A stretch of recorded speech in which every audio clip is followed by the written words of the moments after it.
আমি তো ভাই প্রায় 17 বছর দেশে ছিলাম না। এখন যখন আসলাম দেখলাম চারিদিকে শুধু সমস্যা সমস্যা সমস্যা।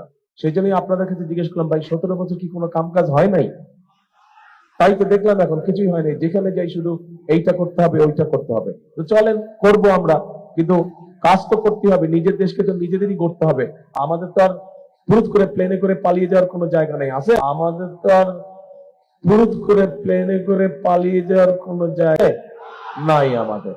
আমাদেরকে এই দেশেই থাকতে হবে, এটাই আমাদের শুরু, এখানেই আমাদের শেষ, কাজে এই দেশেই আমাদেরকে থাকতে হবে। রবিন, দীর্ঘ 17 বছরের অপেক্ষার অবসান ঘটতে যাচ্ছে। প্রচুর উচ্ছ্বসিত নেতাকর্মীরা দেখছিলাম আমরা। আমাদেরকে একটু সেখানকার যেই অবস্থা এখন আপনি দেখছেন জানাবেন। স্লোগানে স্লোগানে মুখরিত তো গোটা 300 ফিট এলাকা। একেবারে ঠিক তাই। আসলে প্রথমত তিল ধারণের ঠাঁই নেই, দ্বিতীয়ত স্লোগান মুখর এক পরিবেশ। অপেক্ষায় প্রত্যেকেই কখন আসলে দেশের মাটিতে পা রাখবেন বিএনপির ভারপ্রাপ্ত চেয়ারম্যান তারেক রহমান, কখন এই 300 ফিট এলাকার 36